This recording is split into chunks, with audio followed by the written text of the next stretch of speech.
Right, welcome to the channel. For those who know me, you know me as a professional fighter.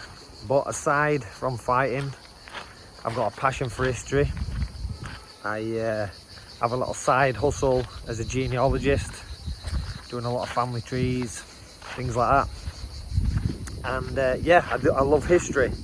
So right now, I'm with one of my fighters, Rico Franco. We're in Cyprus. He's just got married here. Now, 500 meters away from our hotel is this beautiful Christian basilica. So yeah, I just thought I'd get the channel started with this. Got some really cool stuff coming on the channel. I've done a lot of family trees for some fighters and some well-known people. So we're going to be documenting them and looking into the history of some people. We're going to be looking at stuff like the Templars, all the stuff to do with the Norman invasions. So yeah, if you're into history, then make sure you like and subscribe. But today, I'm going to show you this place.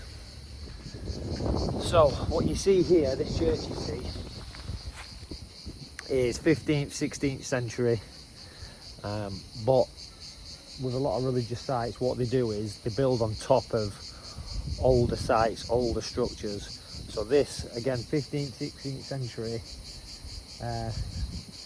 what you see is built on top of a much older building. Let me try and show you here. So this walkway is actually ready to fall through. So what you can see here is all these pillars. So these are part of like the original temple, what was here. And if we look down this channel, so see here, this would have been the original 1st century, 2nd century building. Okay, so you can see the little gantry there. So that is basically the entrance to the original building here. So this, all this area I'm pointing out, that is 1st, 2nd century.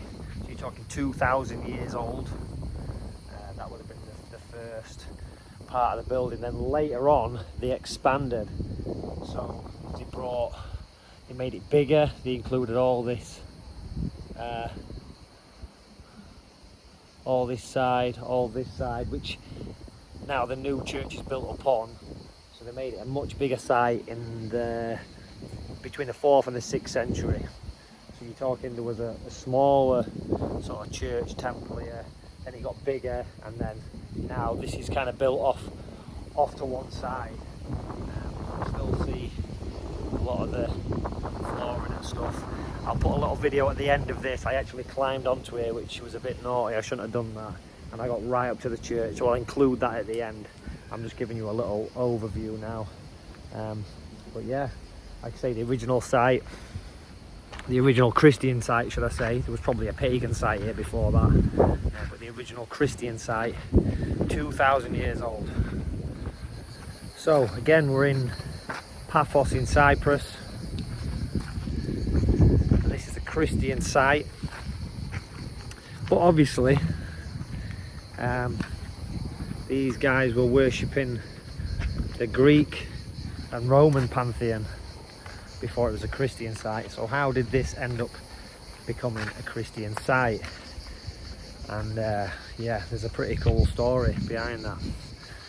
So there was a guy in the Bible, and his name was Paul. He was also known as Saul. And he was actually a persecutor. He was a contemporary of Jesus. So when he was born, when Paul was born, Jesus was probably around 6 years old.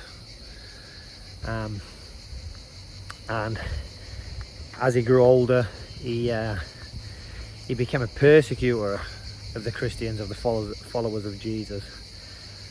And there's a famous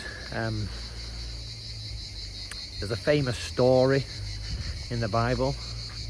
All the Bible's famous, but there's a particular story in the Bible that talks about when Paul was on the road to Damascus, and he was on the road to Damascus, finding followers of Jesus to to persecute him. But on the road to Damascus, this is after the crucifixion, Jesus appeared to him, and it was at that point that he was converted then to Christianity. He became a follower of Jesus, and this is again post-crucifixion, so he saw the resurrected Jesus on the road to Damascus, and then he became switched from being a persecutor of Christians to being a follower of Christianity. So Saul became a follower of Jesus, again post-crucifixion, and he started traveling the world, spreading the word and spreading the teachings of Jesus. And what he did is he came to Paphos in Cyprus. He travelled here, and his plan was to speak to the king and again try and convert the king to Christianity, his newfound religion. So yeah, he travelled here and he came to this site. Now on this site there's a monument called St. Paul's Pillar, and the tradition goes that he was tied to this pillar and he was flogged before he could get to see the king. So there you go, that's St. Paul's Pillar. I definitely didn't climb over and touch that at any point, but anyway. And after that he did manage to get an audience with the king, and again there's a story in the Bible that talks about this. So he got an audience with the king, and with him was a man called Elymas, also referred to as Bar Jesus in some texts. And Saul was trying to convert the king to Christianity, but this Elymas was trying to stifle him. And this Elymas was a bit of a magician, if you like, a bit of a trickster.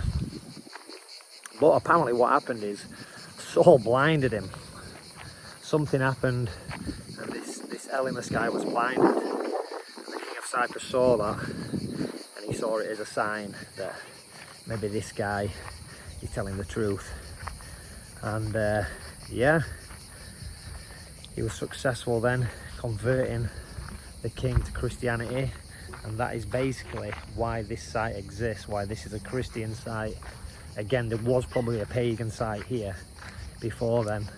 Sites tend to get built on top of each other.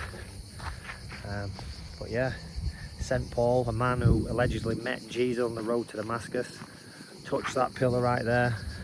He was here, and this place was built to venerate that moment. Also, there's this little monument here. So it says Erik Ejegod, King of Denmark. So Erik the Good, we would know him as. And he was king 1095 to 1103. And he was buried on this site as well. So you think of the Vikings as pagans, but at that time, 1,000 years ago, many Vikings had converted. So Erik the Good was he was king of Denmark, but he was also Christian, and he decided to make a pilgrimage. I think he was one of the first Viking kings to do so. So he made a pilgrimage to the Holy Land, and Cyprus was quite a good place. You know, it was, his location was kind of on the way to the Holy Land. I think he travelled through Russia, down, got to I think Constantinople, then ended up here in Cyprus. I think he got ill in Constantinople, made it to Cyprus, and he actually passed away, but it was on his way to Jerusalem. So his wife had him buried on this Christian site. I don't know exactly where his grave is. There's this marker here. It's possibly around there, but I don't know if they know the exact location of his grave. But yeah, he was buried here, and his wife went on to Jerusalem, where his wife actually died in Jerusalem, and his wife was buried on the Mount of Olives in Jerusalem. So yeah, that was a Danish king, a Viking, on a pilgrimage. So yeah, just another extra piece to the puzzle. So we've got, you know, the Apostle Paul or Saul here, literally at this site, and then we had King of the Danes, you know, on his way to the Holy Land, stopping off here, like many people did. Yeah, amazing. There's a lot of other really good places here that I just haven't had time to visit. So again, Cyprus, a lot of people stopped here on the way. If they were doing a pilgrimage to the Holy Land, they would stop off in Cyprus.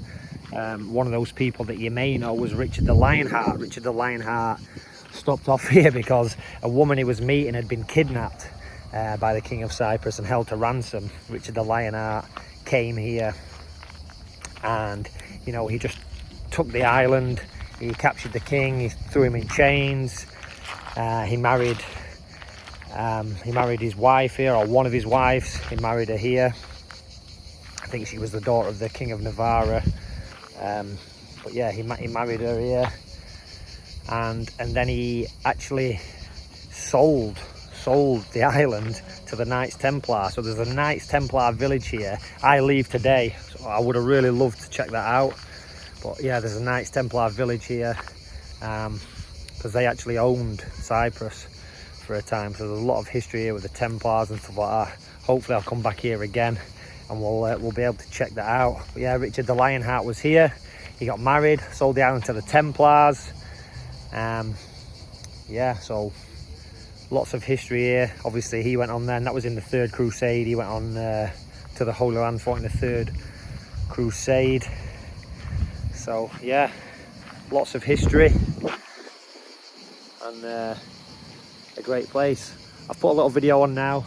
Get a little bit closer, have a look around, check it out, and again, make sure you like and subscribe. Lots more videos coming in the future. Thank you.